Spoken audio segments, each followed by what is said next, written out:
What's up? We're recording. Hey. This is our theme song. Take it down.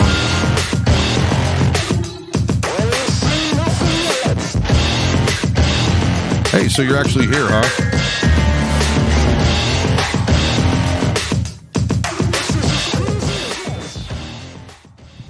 Yep. So good to see you. Thanks. It was Same to you. No, don't lie. You wanted to do a Skype one again. No. I like the remote option, just to get content out. Like if I can't be here, it's better than not putting out content. So you think I went too hard on The Shining, though, you were talking about earlier? No, it's not a big deal. I'm just like, I went too hard on the movie just as far as, like, let's say passionate.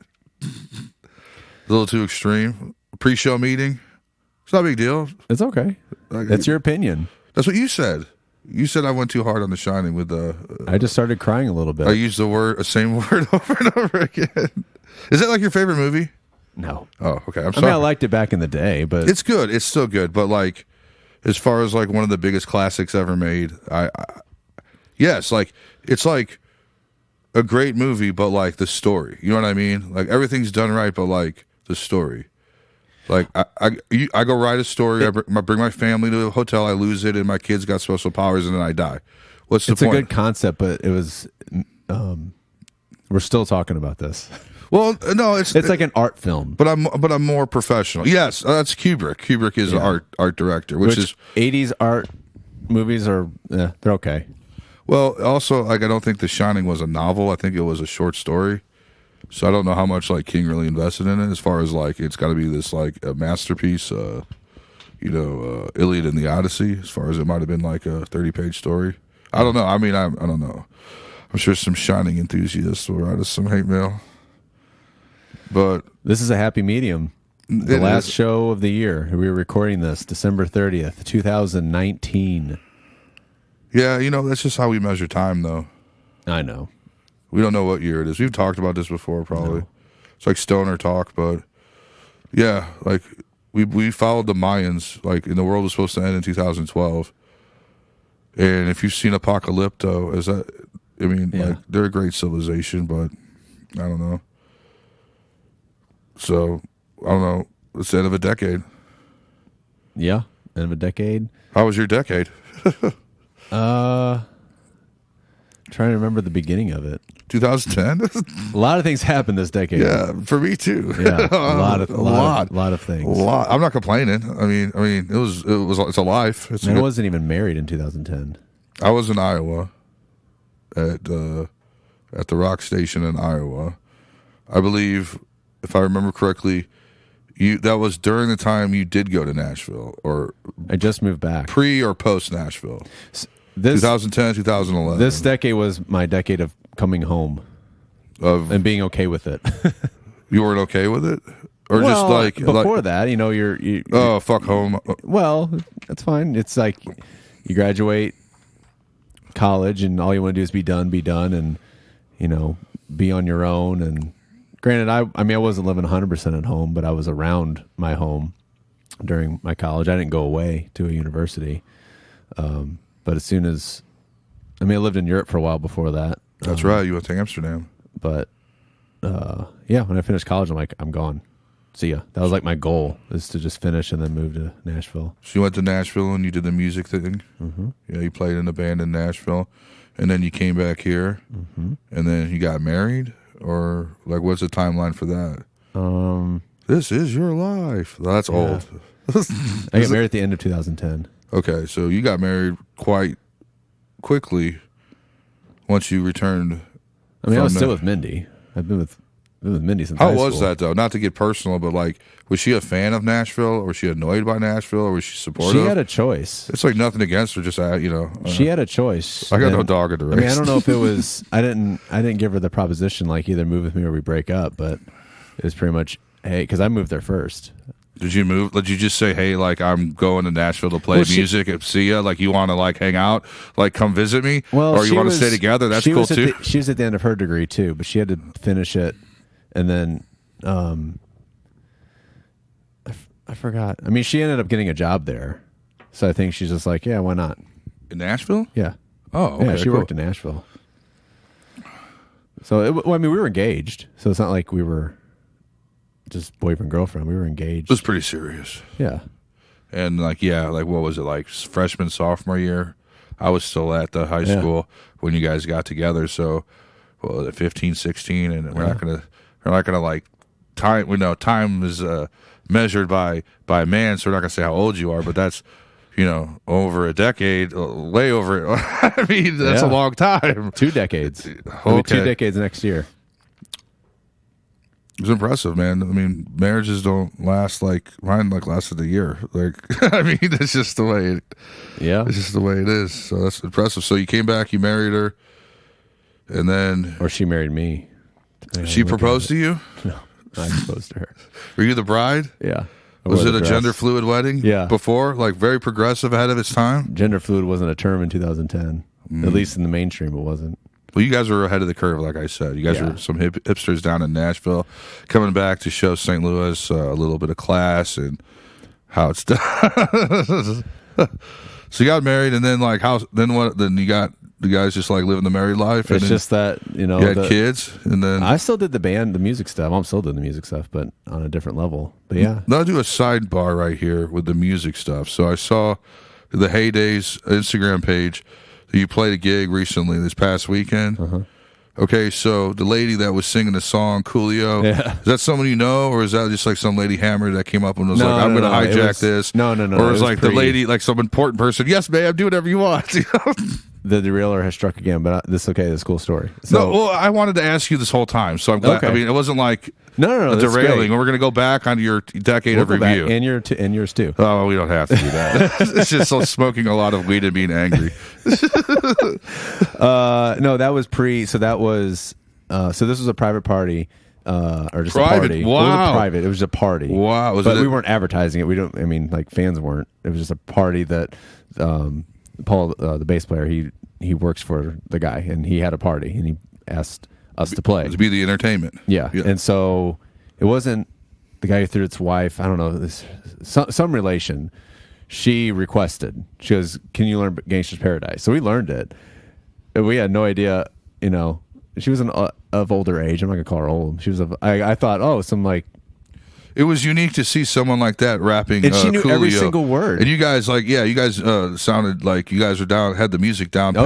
Oh, yeah. We learned that. We learned 2 songs. So you're scrolling through the stories. It's like you see, what the hell is going on? I wish there was more video of it. Well, like everybody there was taking video. She was good, though. She was great. She was great. Like she's probably better than Coolio at this point. She knew every single word. Her backstory, she's a teacher, is a teacher.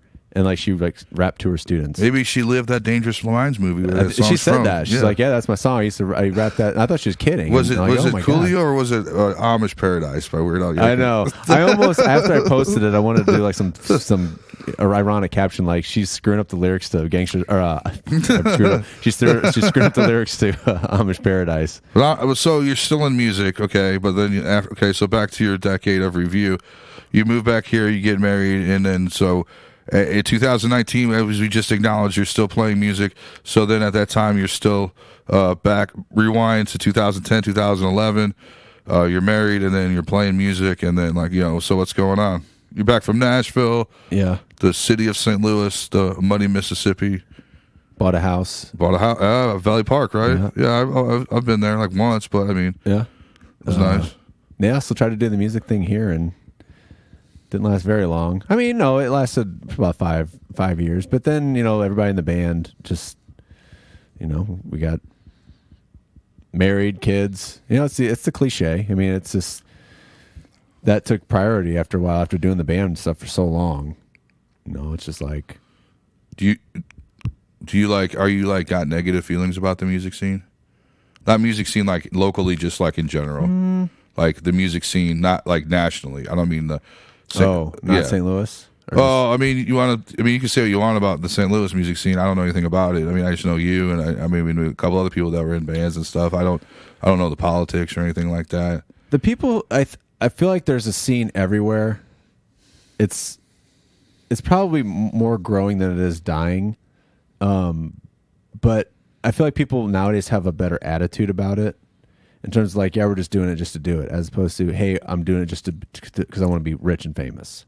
Because I feel like it's been the stigma for so long that there's not a lot of money in it, and so the people who are doing it are just doing it because they love it 100%. I'm not saying people didn't do that 10 years ago, but there was always with the quote unquote get signed record label, record deal. That was kind of always the dream. So you're saying a lot of people had their heads in the clouds, kind of like we're gonna be the next Papa Roach. It's just so different now. Like the mentality is so different. It's just have fun now. I mean, is that what you're saying? Just have fun, or it's there's different motivation, or there's different. Maybe they're in more control of their everything, like their image, their social media, and all that. So it's more of, hey, this is us. We're doing this on our own, as opposed to, well, we need somebody to help us. We need promotion. We need this. That's the internet, though. That changed, because now like anybody can release their own song, and a million people could see it possibly. So, and I feel like in the mid-decade, like where internet was there for a while, but it was still in free fall. What was that, like MySpace in like 2000? Maybe a little bit after that. Wait, mid-decade, that'd be 2015. Yeah, well, okay. after I'm saying thinking like 2005. There was like a mid, like the labels fell, and there no one signed anybody, and there wasn't a lot of you said there was some point where like you were gonna get signed, and then like they just had like a panic where they just like, we're not signing anybody right now. Like shit's going down. I mean, radio stations would do the same thing. They'd be like, we're not hiring anybody, like the company wide, because we're fucked so bad. That's what sucked about Nashville was that, I mean, we were in there doing our thing right when that happened. Like not even a year after the whatever, not the depression, but whatever it was, the recession. That's like right when I got into radio, like all these people got fired and like all this automation took over. I mean, I don't know if it was excuses, but we met with. We have the same luck though in that. Yeah, I mean, we had bad timing. We played showcases for labels and label executives, and it was either an excuse or, I mean, we were just told, hey, we love you guys, but we're not signing. We're at a they call it a signing freeze. We're not signing anybody new. We're putting all of our would they sign other people time and money into the bigger acts. Would you get word that so and so got signed? Like, would you know what I mean? Like, would they be like, yeah, we're not signing anybody? Then like the next day, you like somebody contemporary to you got signed, and you're like, oh, they just lied. You know what I mean? Right. Any of that shit happen, or was it like legit? Because people lie to your face. A lie to my face all the time. This is a pretty big label. I can't remember. It was a big deal. It was a big record, but I mean, it wasn't like, hey, we would sign you. I mean, it was just. Why did they do the showcase then? Like, why did they show? I don't know. Just business. I mean, in Nashville, that happened a lot. It's just, hey, we're playing a show. So and so is going to be there. Like so and so from this record label is going to be there, and he was. This person was. So I don't know. I've been to Nashville a few times. I saw 9 Inch Nails in Nashville. My famous story where I flipped out on somebody for telling on me for smoking. And I mean, you walk down and there's band in every bar. I mean, it's got to be, I worked in Paducah, not to brag. I'm not trying to like big time you. And there's some local bands in there that, had that attitude that you're talking about. I'd be at a bar drinking and they'd give me shit for playing Nickelback, and it's like, whatever, dude, you're just some fucking nobody local. I mean, I'm not trying to have that. There's a lot of anger towards radio from local bands. I noticed in my time, they thought we were too good for them, and honestly, like every local band I dealt with, besides maybe a handful, were like really awful people. Yeah. Like they're really pushy, really like in my face. I ran like a local segment when I was in Charleston, West Virginia, that I had to cancel because it was just people were just too awful about it. It was just like they didn't understand like how business worked. Like it's just like our music. It was like they're too much about the art and not about the business. And it's like you can't just like send me some mean email. Like you know what I mean? Like who the hell are you? I think that's kind of what I was getting at. I mean, I'm not in the scene at all, but I feel like bands and groups and artists, they don't have that as much as they used to because there's not as much support anymore. You don't need the radio though. It's like you're right. And you don't need to beg some asshole like me to be on the radio. Since you're doing it yourself, for the most part, like you're learning the business, and you know what it takes, and So you're saying like today's bands open their own doors? Because what I was going to say about those guys in Paducah that were bothering me, their egos. I'm like, you got St. Louis, you got Nashville. Why are you in Paducah, Kentucky? Go down to Nashville if you're like, if I'm that big of a sellout for playing Nickelback and you're that legit, you want to play this dive bar in Paducah? I mean, I'm not putting them down, but like, don't go around running your mouth to me like I'm. It wasn't that hostile, but it really bothered me. The only name, the only, I'll call it a name drop experience that we played at a small little bar in Bowling Green, Kentucky. Yeah, okay. And that's where Cage the Elephant's from. Ooh, and I like them. They grew up. I mean, from what I understand, their story was they got big locally, and I don't know if this was before they got signed. This might have been MySpace. I can't remember. But they just grew their fan base. They grew and grew, and they would play in Nashville. They're huge now. And the singer showed up when we were playing at that bar, and he was. Were they already big? Were they already big at the time? Because it was right before their first. Ain't No Rest for the Wicked. That was right when that dropped, or like right before. That was a huge song. And he was just hanging out. I can't remember. Hanging out, drinking beers, cool guy, just being cool, down to earth. Greatest. I love it when like. They say never meet your heroes, but like it's cool when you see somebody like normal. And I didn't know who that was at the time. Oh, that's even better. I know. That was like I saw derailing, but only for a second. David Lee Roth going to a party that was blasting Van Halen, and he was in the hotel, and they didn't know who the fuck he was. Like, was he bald? Yeah. Well, they're probably thinking '80s David Lee Roth, but he's kind of like, "Hey guys," and they're like, "Yeah." That's what it looked like. But anyway, that's music. People will listen to you and then ignore you when you show up to the party. Yeah. But so your decade in review, you sing, you play music, Bowling Green, Nashville, back St. Louis, and then you said you just kind of disbanded. Everyone kind of just like life just happened, right? Yeah. I mean, there's other opportunities. There was different. Not other, but didn't you do TV? You did TV and you did radio as well, right? I mean, you did like you did a bunch of stuff. I mean, just try. What about your like a Cebus? Didn't you do that? Like that band? Was way before. That was way before. That was like Tool, man. That was like that was cool. I like that. I like that. I like that a lot. That was fun. It wasn't Tool. It wasn't Tool, but it was Tool. Like I compare it. It was that was when I was really into Rush and Muse. Okay, so it was like a combination of like. Yes, that's a good description. Like sort of prog, but still sort of just straight on hard rock. It was cool. I liked it. You sent me some stuff. I liked it a lot. Yeah, that was some good stuff. That was before all this. That was before. Okay, all that. Okay. Yeah, that was before. That was before Nashville. That's when I was still living here. So then, what happened next? And you like have kids? Is that the next step? After the band disbands, and then you do your. Well, I think the kids in the band. You do the websites. You did the TV show, and then like through all this, you're having kids and stuff. Mm-hmm. Okay, what do you say about the band? I'm sorry if I cut you off. The band disbanded. The music, well, because of kids. Yeah, right. They're always ruining things. Are you gonna tell them that you ruined my band? Like when they're like teenagers? No. What's a band, Dad? Is that like that weird space stuff that we like listen to? No, well, now they come to the gigs and they sing the songs, and they've been on the mics before and singing the songs, just like we did with your dad. We went to watch your dad play. Isn't that weird? We got up there. We didn't get up there, no, but we like watched them. Yeah, and then your kids are watching you. I know, and then their kids might watch. Circle, yeah, circle of life. Shit, but he's still doing it. Your dad? Yeah, we'd go watch him, and we get like those wings and shit. Remember? Oh God, where we see him at? It was someplace in Belleville. Shenanigans? Oh yeah. Yeah. Hey, Shenanigans, you owe us fucking money. I don't even know if that place is still there. It might be. I think it is because someone was asking me to go there after class one time. Oh really? Yeah. Yeah. So that's kind of it. Like once my kids are born, it's like a blur. I mean, it's real what people say. Like once. It's not a kid's thing. I guess once you get more involved and more responsibilities and more things to do, it's just like time just flies.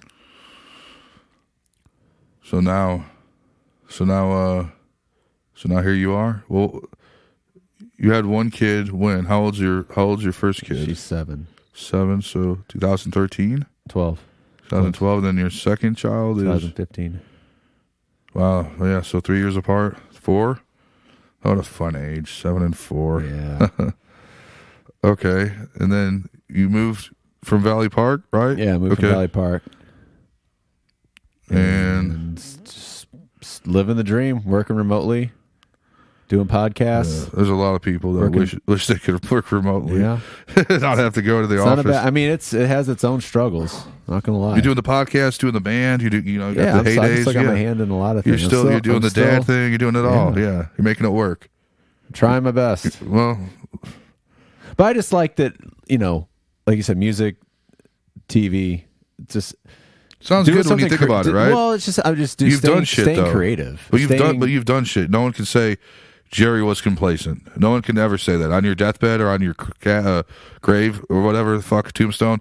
No one could ever say you're complacent. That you just sat around going, "I hate my life and I'm not going to try." Like you did shit and you're going to keep doing shit, and that's awesome.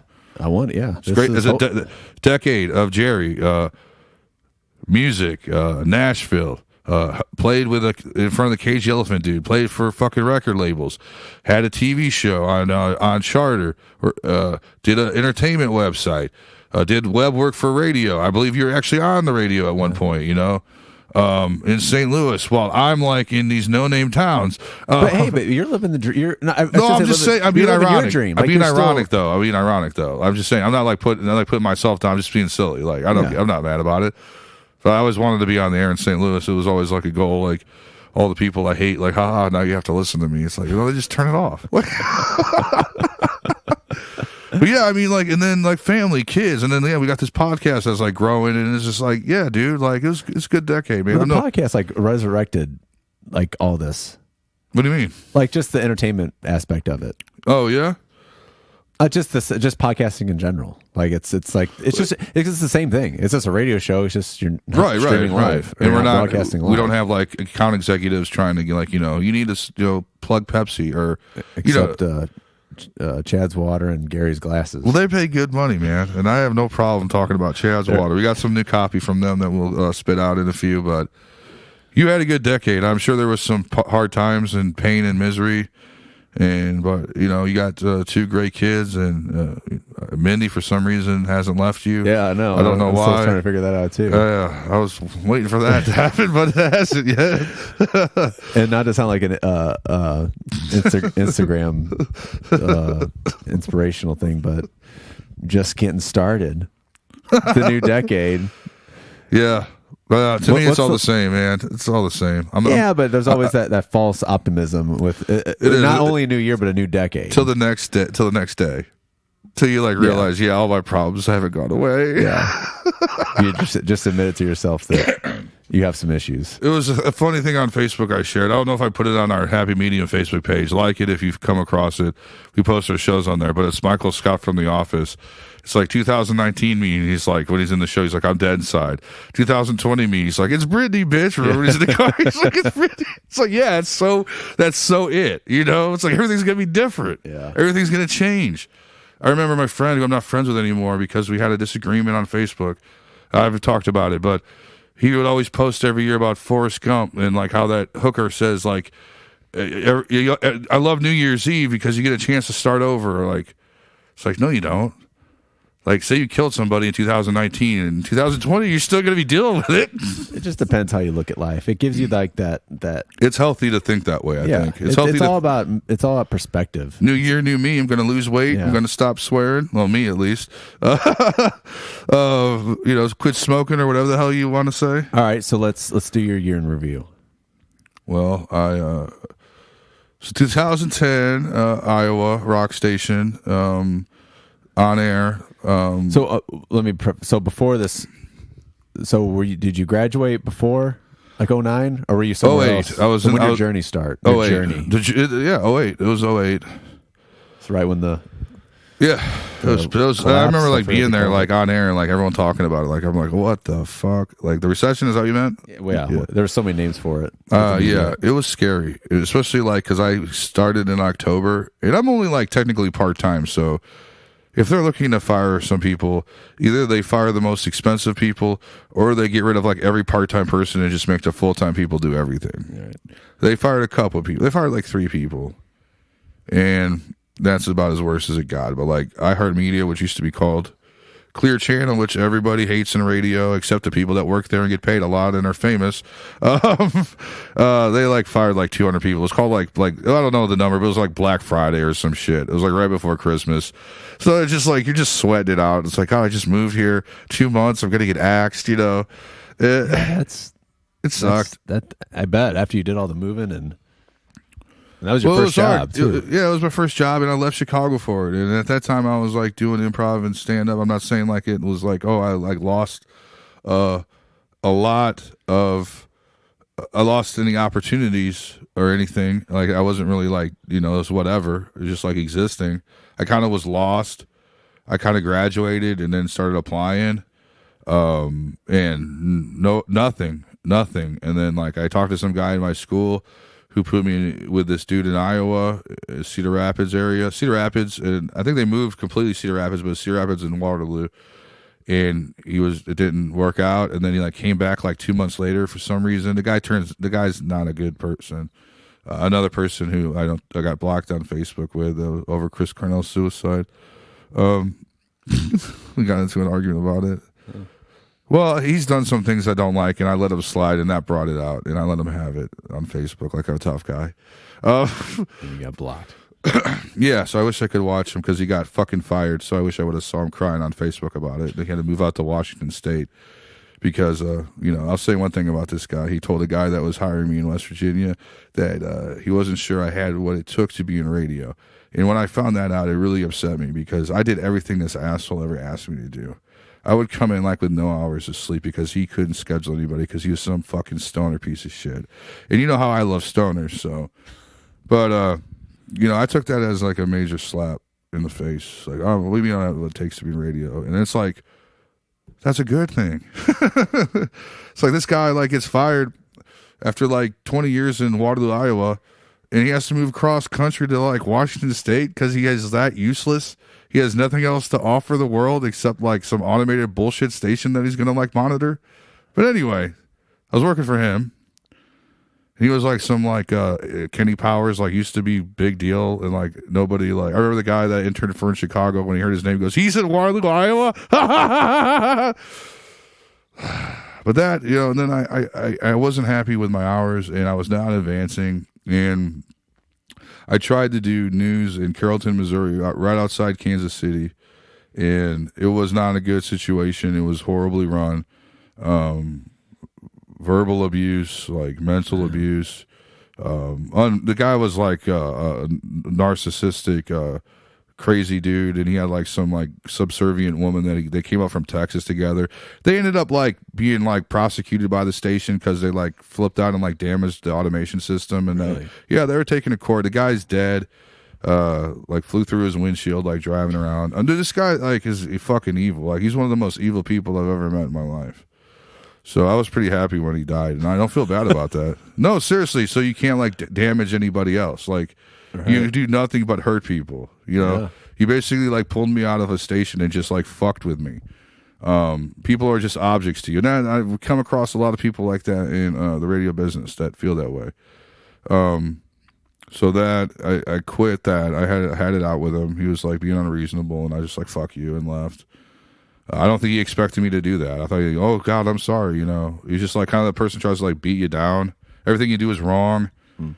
So that, and then it's like I'm done. That's the end of that. And then I started going to my dad's college to study like the web development, and then I got a job in Paducah, pretty much running the place, but they wouldn't give me the title.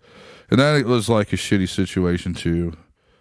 And then I went to West Virginia, and that was a good deal. I mean, it was like rough being a production director, having to deal with all the salespeople, like coming at you. But it's just the way it is, and like it's just a tough position to have. Yeah, I really like that. And then I made a mistake leaving there too soon, and I went out to Ohio, right outside Columbus.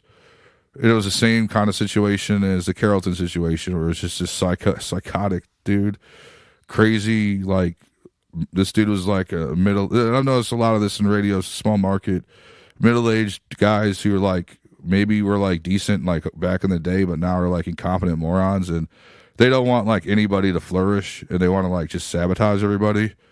So, and then the owner was like this like right wing nut job. Like seriously, like had like a loaded firearm on him. Oh boy. And like when they interviewed me, they asked me about Ferguson, which I thought was really inappropriate. I guess my answer was okay though, because they hired me. I mean, warning signs. I ignored warning signs. So basically, this past decade was the grass is greener kind of thing. Yeah, I can see that. I get mad, and I mean, when I got into this, they say you got to move around a lot. It's not the case. They don't want that in radio. They want like you do in 5 or 10 years in a place. They want stability. I watched Howard Stern's Private Parts. It's like 8 months here, 6 months here. It's not like that. That was the old days, and that was the old attitude.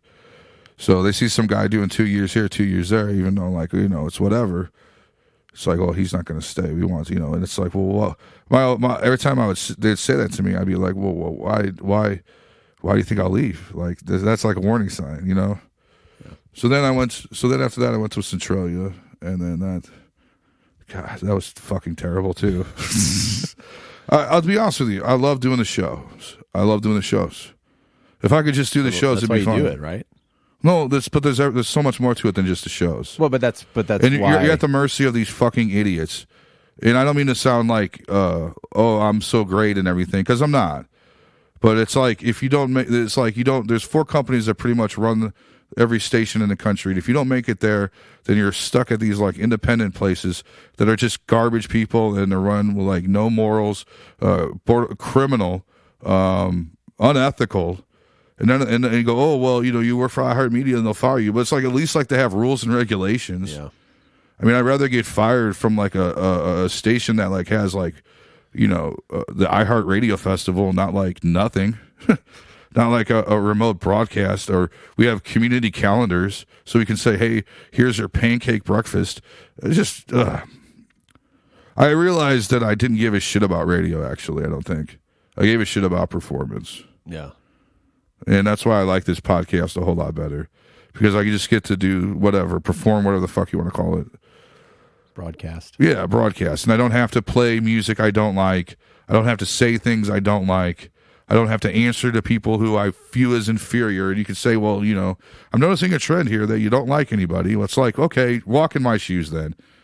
Because it did get to a point where it's like, I've been doing this for 10 years and I'm in Centralia, Illinois, and I work for a sniveling coward. I'm not trying to be mean. I'm just being real. But you were. It's like I'm over 30. In it for the long haul. I mean, I was like dedicating my life to it. Stopped, right? And I was with. Okay, so that I had that going, and then that ended this year. That ended, and then I had some opportunities. Honestly, people, of course. So whenever something happens, like something always else happens. So I had like a few opportunities presented to me in radio, and I was just like, no, like I can't. I owe it to myself to at least try something different, because they're constantly moving around, and it's not like I'm moving to Los Angeles or San Francisco or Tampa Bay. I'm moving to like these rural, horrible places. Yeah. These horrible places. And I'm not saying Centralia's a horrible place. I just did a stand-up show around Thanksgiving in Centralia. It's a great town. But like for me, I'm a city guy. I like the city. Yeah. But the city don't want me. It's whatever. I looked for validation, like, oh, I'm going to be this radio guy and everyone's going to like me and I'm going to be funny. It's like, that's not what they want. But I mean the people in charge. They don't want that. They don't want like entertainment. They just want some like guy with a lisp, like reading your little notes that you send them, your sales sponsorships. Like they don't want like a really good show in Mount Vernon, Illinois. They don't want like that. They say they do, but they don't, because they won't like talk to you while you're on the air or fire you while you're on the air. Yeah, I was fired while I was on the air. You don't ever fire somebody while they're on the air. That's unheard of. That's how lazy my boss is. That's how much of a disgrace he is to the broadcasting industry. You fire before or after, not while. Like you got the message while you were on. They came in while I was on the air and fired me. I mean, I don't mean to laugh at your misfortune. No, it's fine. Like, God, that's just. I mean, it's just so bad that it's laughable. And I wasn't sure they were firing me the whole time, or I would have been like, hey, let me tell you something. I'm like, okay, he's a gutless coward. He's not going to fire me because he's like sniveling over in the corner. And he's got this skank there with him, accountant, and it's like. Are you somewhat relieved every time you get fired from somewhere or quit? I should say. I got to be honest with you. Like you said, the grass is always greener situation. I got to be honest with you. Yes, like this last time, I was just like, now my life can start. I just had that feeling like now I can really find myself. I don't have to do this anymore. I don't have to be at some idiot's mercy, some guy who only wants his ideas, and even if it's a good idea, because this guy, man, like I ain't trying to make it all about like these people I don't like, because I didn't want to turn it into like that, like some Howard Stern where I'm trashing people. But like this certain ideas were brought to this asshole's attention that he shrugged off that I have seen now come to fruition. That these people are gone that gave him these ideas. So that's the kind of scumbag he is. He's the kind of scumbag that will like, I don't know. I guess, oh, you're bitter. Yeah, fuck yeah, dude. Piss you off. It's okay to be bitter. It's okay to be mad. But now. And then, well, then like, I got married too. That got married. Got divorced. Bunch of fucking concerts. That's the best thing about radio is the concerts. Yeah. You get to meet a lot of people. Not me, but do. I interviewed Corey Taylor, and I interviewed the dude from Volbeat. I want to say there's more. I can't really think of it. I want to say there's more. I mean, I've met. Just make shit up. Yeah, Elton John. I mean, I've met like Chevelle, I've met Seven Dust, I've met Polo Mud. I mean, these people aren't impressive anymore, but I mean, I thought it was cool. I met Hailstorm, yeah. I kind of met Korn. They were not very approachable, but that's okay. Like I respected that even fucking more, actually. Like Jonathan Davis was pacing back and forth, chain smoking. It's like that's awesome. If I went over there and talked to you, I'd be out of here. I love that. I mean, I got backstage at Louder Than Life one year, and that was Korn again and Judas Priest, and that was my friend who was at the bachelor party. Like he finagled, like I don't know how. Like we were like, who are we? But we got like backstage, just like lied to people.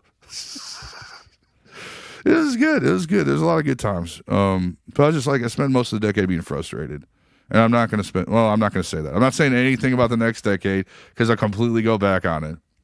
But I expected too much out of something that didn't have the ability to give me what I wanted. So marriage, radio, and then what? Go ahead. You try. But it seems like at least with what we're doing, it's like you started 2, if not 3, new things this year. Yeah, like that might be different paths and So back to school, graduate school, and then I'm trying my hand at stand up. Took improv classes, and then doing the podcast. I mean, how this thing started was so I exited my position in Centralia. I was exited, and I remember I hit you up and I'm like, hey man, I'm going to do a podcast, and can you send me like a logo, Pop Culture Punch? And because I'm like, well, what do radio people do? It's like, oh, they do podcasts when they get fired, And then like we went to what place in town to drink one night, and then it's like, you do a podcast, the XFL one. Mm-hmm. You want to promote that at all? No? Okay. Yeah, XFL Battle Fan. Okay. And then like it's like how about we both do one? It's like, all right, that's cool. And then history, was written. Yeah. Yeah, that's pretty much what it was. It was just a meeting to throw some ideas out. We have a weird thing where we like meet every 5 years or something too. Like because I'll be like in West Virginia or Iowa, and then you're like here or Nashville or whatever. Like I remember I was in West Virginia when like the whole radio thing was happening for you here. So yeah, we've always kept in touch. We've always been on pretty much good terms, I think. Yeah. I mean, it's just cool. Like, yeah, I couldn't be happier, honestly. I know, like, you were divorced. I was divorced this year. Officially, it's been finalized last week.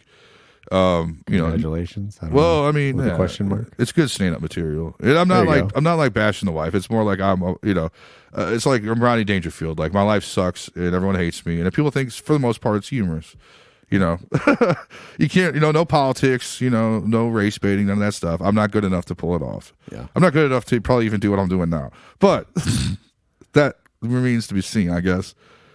But yes, I've tried a bunch of new things in this past year. It was a good year. Yeah, I mean, that's the decade in review from both of us. And then I'm trying to think of anything else monumental happened. Well, I have sleep apnea. I discovered that. Well, that's important because that could kill me in like 10 years if I didn't discover that. Do you have a CPAP? Oh yeah. How's that? Sometimes intolerable. I've heard. Sometimes it's like, oh, I need it. Like you love it. And then sometimes it's like I can't get comfortable. Yeah. But then it's like, oh, you could like John Candy yourself and like get a heart attack because apparently that's what got him was sleep apnea. No shit. Yeah, I looked up a list of famous people who died of sleep apnea. He was on it. I can't remember. There was more notable historical figures, but I think Winston Churchill maybe. I don't know. But yeah, that's my decade. Radio, concerts, failed marriage. Trying to think, man. That's not very impressive, is it? I mean, you did stuff. Just like me, like we did stuff. I tried. You didn't stay here and, live in the same town and work at the same job. Al Bundy. Yeah. Selling shoes to overweight women. Four touchdowns in one game or whatever. That's like his big thing. 4 touchdowns in one game. Al Bundy. Yeah. Who poke high football.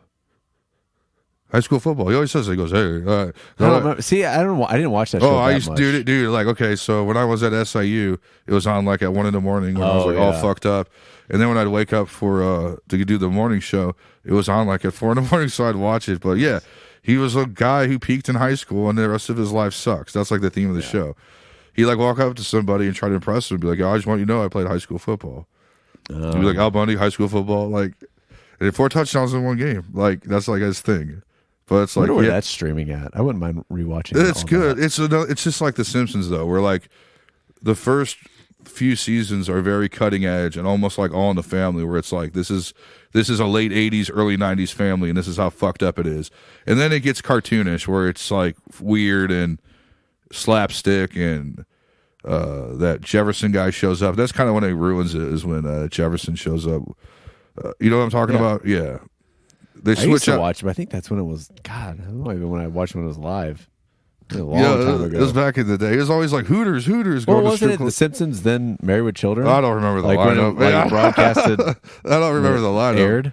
But I know none of that shit would fly today either, because he's constantly making fat jokes about women, and they would shut that down. I'm even into like, wow, that's pretty fucked up, because I'm even like, that's me, dude. Yeah. I mean, they're clever jokes, but it's like, God, can you imagine? Maybe that's not streaming anywhere right now. I'm not sure. I know that. So Frank Sinatra sings the intro, and I know there was whatever it was released on. They had to take Frank out because of it, the royalty, love and man. So that's the theme song. That's like it just says like Married with Children, and it goes like yay, like right into it, like it goes like a shot of the neighborhood. That sucks. Yeah, well, Frank Sinatra, he's a mafia guy, I think so, or he's connected, as they say. But yeah, I mean, it was an interesting decade. It was cool. I mean, there's still time to matter, right? That my life's not going to be meaningless, right? You got about 10 years. Another 10. Oh, we view it in 10 years. I got 10 years. I mean, you could change it, not until you die. I'm just saying. No, I don't know.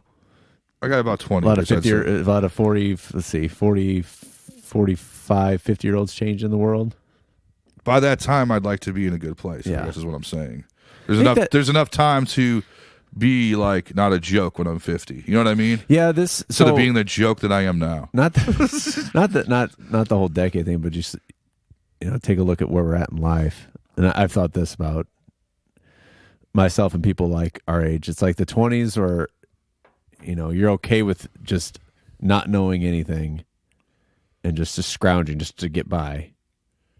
And then you finally get, your first job or whatever, and you're just, you're okay with just not knowing anything and just learning and learning and learning. And then by your 30s, like, stuff, but you're like, nah, I don't know if I want to do this for the rest of my life. And there's so many people I talk to, like between like 30 and 35, maybe like 33. That's what happened to me pretty much. There's like, I've worked so hard to get here. I've, whatever. I've gone into debt, and I've been at this job for 2 to 3, 5, 4 years. And I have some, I know stuff now, and I'm, gaining my legs, but it's like, I didn't think it'd be like this. I don't know if this is what I want to do the rest of my life.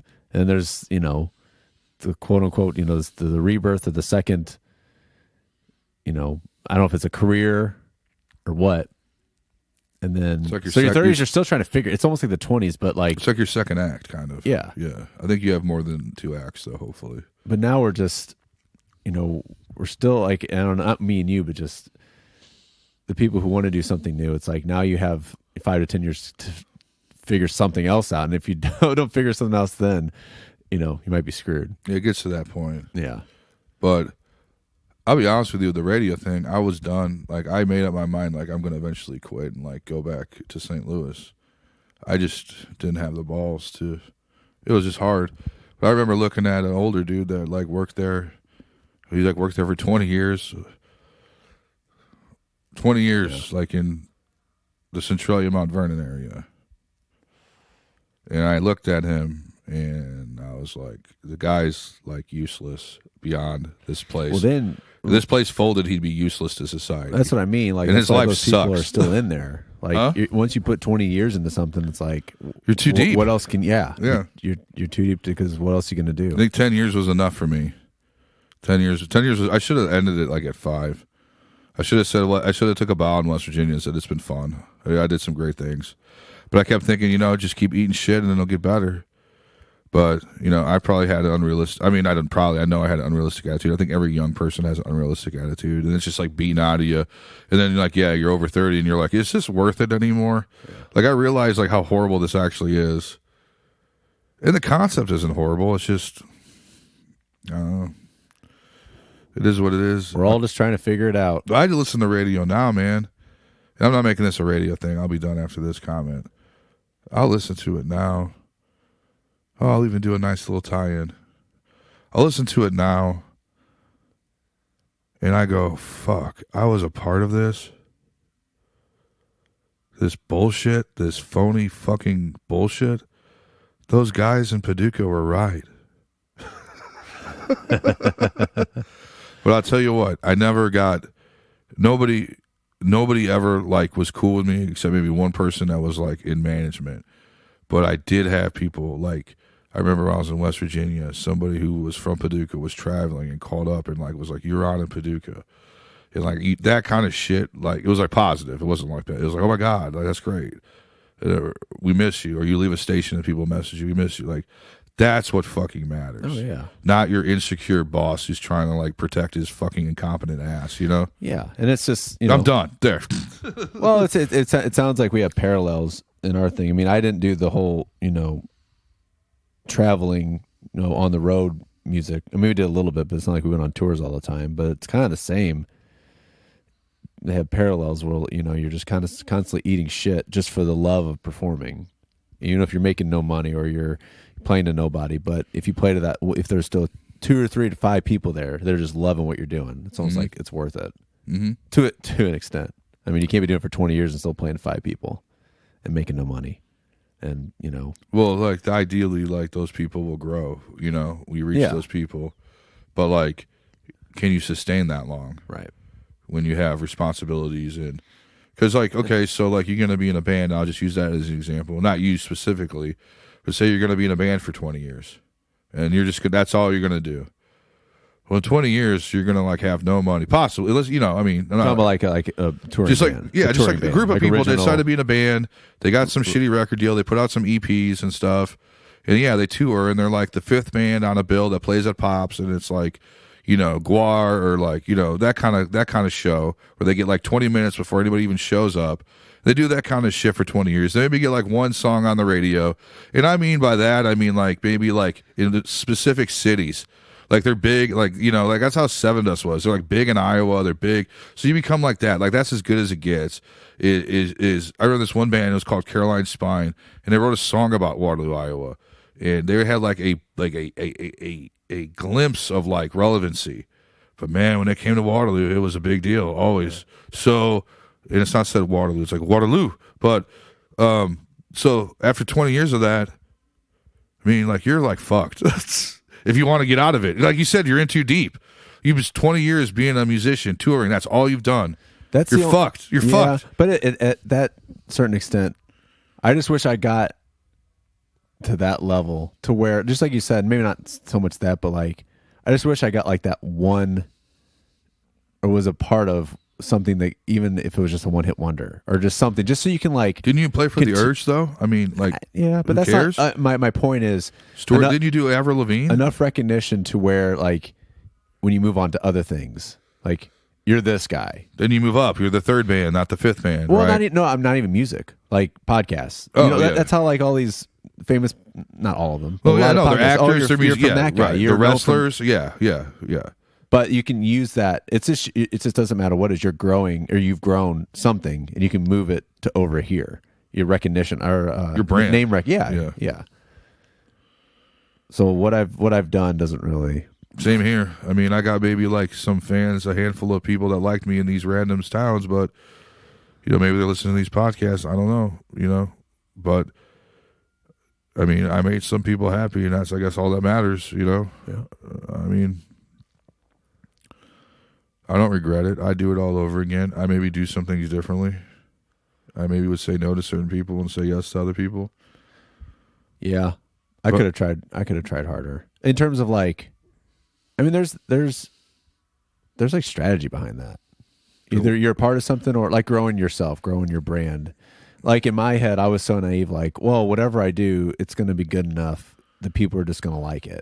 Exactly. And that's just not how it works. Exactly. I mean, it does to I'm I was like, I'm gonna do this show. I'm gonna make these tapes and send them to all these big stations. It's gonna be me. It's me. It's good. It's good. And I'm unique. And yeah. And it's like you and a million other people. Right. And guess what? We actually know these people, not you. So fuck you. Yeah. It's. That's actually what it is. It's honestly, we've discussed. I'm not saying we weren't bad, but like I feel like there needs to be like you need to try. You need a network. You need to not sell your soul by means, but you need to like just cold call and email people But that like pisses people off, dude. I've seen it on the other end. Yeah, but people do not like being harassed by people. Don't. It actually gets you on a list of like do not talk to. Yeah, but all it takes is one email to get this one thing to True. I mean, it's basically consistency. You take a million shots, you're gonna make one. That's all you need is make one. And especially in the age of social media. Yeah. I was not. I mean, I used social media in its infancy for the social aspect, but I never used it. I rarely still do for like networking. I find myself on it way too much, and it's not for but not for networking. Like no, I'm just like maybe you do. I don't know. It's just like mindless entertainment, memes and articles. But and in terms of like the whole network, like the LinkedIn aspect of it, like you're trying to do connections and yes, cold direct message and all that stuff. I didn't really do that at first, like try to network, and then towards like maybe my last 4 years, I really like went out and like met a lot of people and like connected with a bunch of people like that, and like was at shows and like, hey, I'm so and so, and that's not who I am, but I push myself. That's how it's done. That's how it's done. That's how people get. Not everybody, but that's how a lot of jobs are gotten. My show will be enough. Yeah, no, I was just like you. Yeah, that's my only like looking back. Like I wish I should have just tried harder to be that networking person, and not just the naivety. No, but you didn't know any better. We didn't. It's like you didn't know any better. You just thought. I had no clue what I was doing. Honestly, I had no clue how the game ran. I thought, you do a good show, and everything will work out. And I know that's not true, and I know that's not true in most anything. Right. So now in any other future projects I do, I'll know, like, okay, you can be good at something, but that'll only get you like so far. But then at the same time, everyone hates you. You probably didn't want to like have that success at that infancy of your stage, of infancy of your part of your life. I don't think I was like conscious enough to realize that. But if it did happen, I probably would have like ruined it somehow because I wasn't probably mature enough to handle it.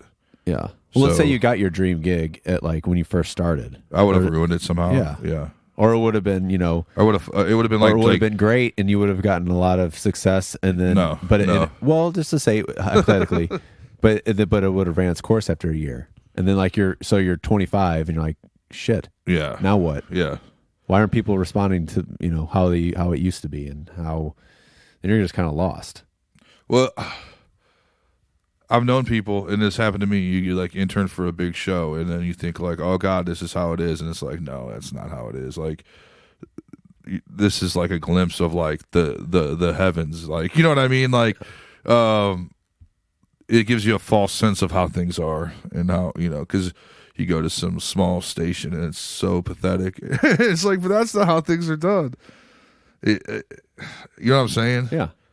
Like you playing. Like when you go to this, these, I don't want to call them shitholes, but like these dives, right? Like that's how it is. Like you play you see the pageant, you go to shows at the pageant, Enterprise Center, and the Steeple, and then like you're playing at like I don't want to say any place specifically, but just- you're kind of like, fuck this. Yeah. You know, where's my stage show? Where's my pyro? Where's my screen behind me with my images? Well, that's kind of how my music career. I mean, I played some big places. I don't really play them anymore, but that's okay because it's a different. It's what we're doing now is completely different. It's almost like podcasting versus radio. It's like you're still doing the same thing essentially, but it's just completely the game's completely different. The end game and the isn't it the reasons why you do it? Yeah, the like reasons this is have more changed. fun. This Right, is more fun right. in a lot of aspects, but it's not the same as being on radio, and it's not the same as doing your own stuff, trying to make it, traveling and trying to make fans, and essentially you're doing the same thing. You're on stage playing music. You're on a Yes. mic doing a show or broadcasting something. That is the same, but it's just the environment's different. The drive's the same. Different goals, different, but essentially you're still doing what you love to do. I think though, and I don't want to speak for you, but I'm going to, that we're more mature now and we're more realistic. So like with your band and this podcast and like the other comedy stuff I'm doing, the stand up and improv, like it's like my time versus like radio for me was 8 hours a day of stressful stuff that like made me go crazy. And it wasn't like I'm gonna have fun. I mean, yeah, I'm gonna have fun. Like if that's the first, because either you when you show up at the radio station, you do your show first, or you do like work first, and then you do your show at the end. And the times where I do my show at the end, you'd be like so pissed off by the time you go on the air. Versus this is my fun time, Right. And I don't want to sound like I'm too like cool or anything, but it's too much of a business. And I know like that's like, the radio people are screaming in your face. The same thing with music. It's too much of a business. Like I want to say like I love the art of it more. Yeah. That I couldn't handle the business side. Well, I mean, I didn't like do the business side. I was a pawn of the business side, but the business side like made me like see that maybe the artistic, and I'm being very cautious saying I'm an artist or whatever. I'm not saying I am, but the performance, let's say performance, may be better used in a different venue versus sacrificing my life to live in Shit Trail, Illinois. Yeah. That's all I'm saying.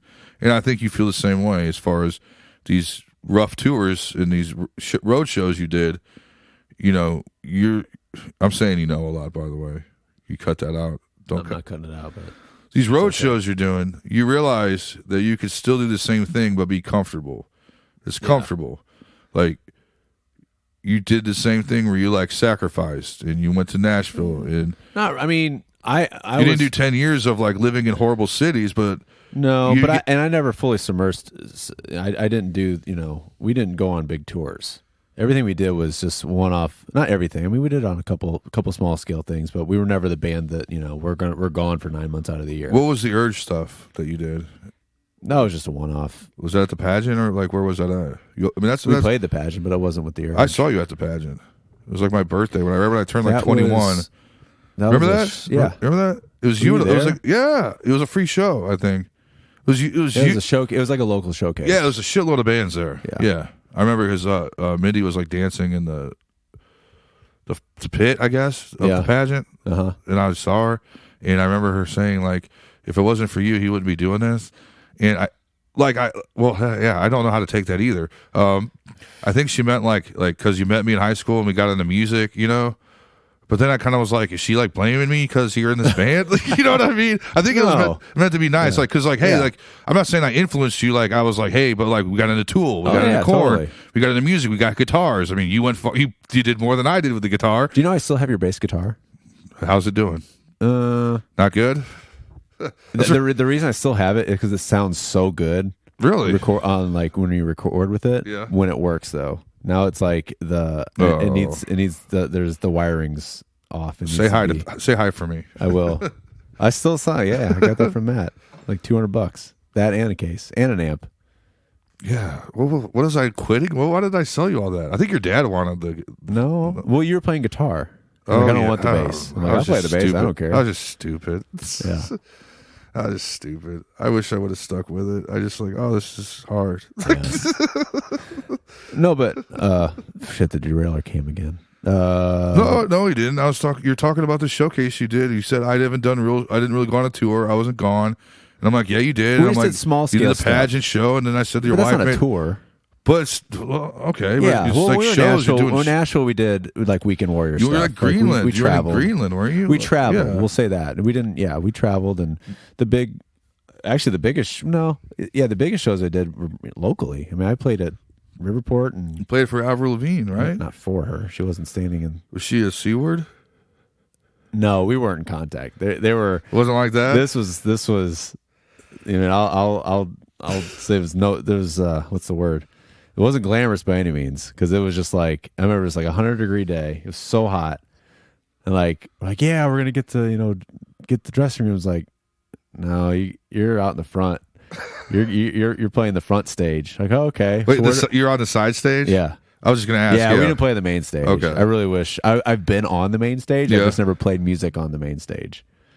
But yeah, we played. I mean, it was a big, giant ass stage. Was it some festival since they had a side stage? Because usually, no. It was Avril Lavigne and Butch Walker, who I didn't like him at the time, but now he's like one of my favorite singer songwriters. Really? Producer. That's yeah, cool. I love him. I wish I could have gotten that opportunity to, do the whole meet and greet and all that stuff. But no, they're like, no, 100-degree day, you change outside.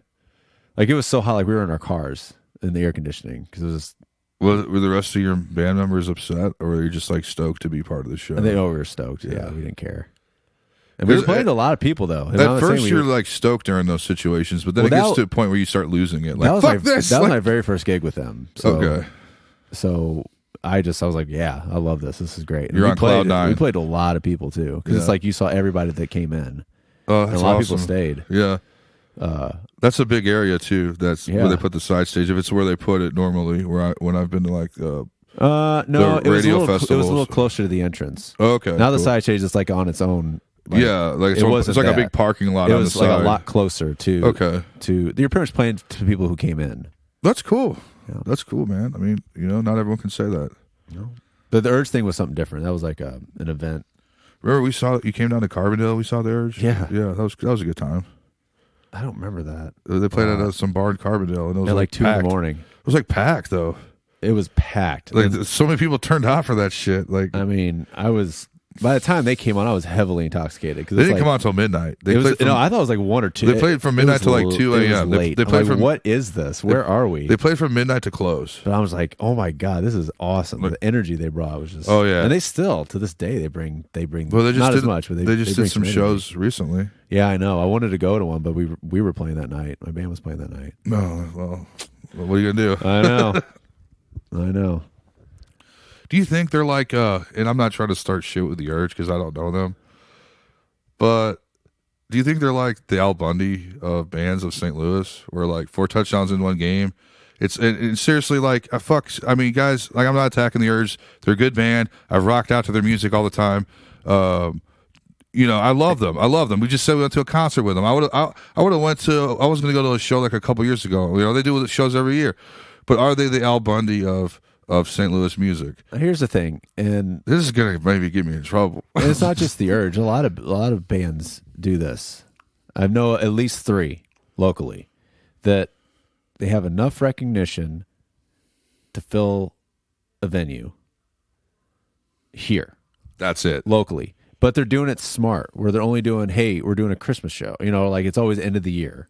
Yeah. Or it's always in the summer. Or a Halloween show. But they don't do or Halloween show. I know who you're talking about. But they don't do it all the time. Because they probably can't. Well, like El Monstero. Yeah. I mean, I don't care about name dropping them. They're good. But like they do Christmas shows at the pageant, so they're pretty big. Well, because that's different, because that's cover. Like they're still doing cover stuff. But that's an example where they don't like they do the pageant like 3 times. They play a lot though. They play at. I saw them at Riverport. I saw them at Riverport. It was good. Yeah, I bet. It was like half filled though. It was like half filled though. But that's it was a like- local cover band, though. I mean, Right. that's so pretty. It's pretty damn good. Right, but like they're not like I think they schedule their shows very smart. They do like every what holiday it's all season. about You now. know, like they're going to do El Monstera shows. You know what I Everything mean? is- Like you do it smart. You do it for a reason. Yeah. And age has well, something Ludo, to do with Ludo it. does like Halloween shows. Yeah. That's what I was talking about. So every year they do a Halloween show. Yeah, that's smart. And that's smart. And that's Yeah. where it comes back to like, I wish I still had like, or not wish, I still wish I gained that type of recognition to where I can do just, I would be so happy to do that. Just once a year, let's just pack this place. yeah, But it could still happen. It could still happen. It could still happen. I mean, you never know. That's the thing. Is like, I mean, I'm still in something that's grown. It's just a cover band. yeah. But hey, cover Well, bands. you're no different than any other rock band out there, No. because every rock band pretty much is a cover band. Yeah, well, that's my whole thing. Is this? There's a lot of cover bands, like / tribute. Like the tribute bands do really well, but that's like full commitment. Well, that's where you like you mimic the actual. That's the full- Because I saw a Fleetwood Mac cover band, and they like tried to mimic like how they looked. And I saw a Nirvana one like back in the day, and it like guy looked just like Kurt Cobain. Probably was him. All right, it's been a good year, good decade. Thank you for listening. Follow Yeah. us on social media. And here's to bigger and better things in 2020. 10, 9, 8, 7, 6, 5, 4, 3, 2, 1.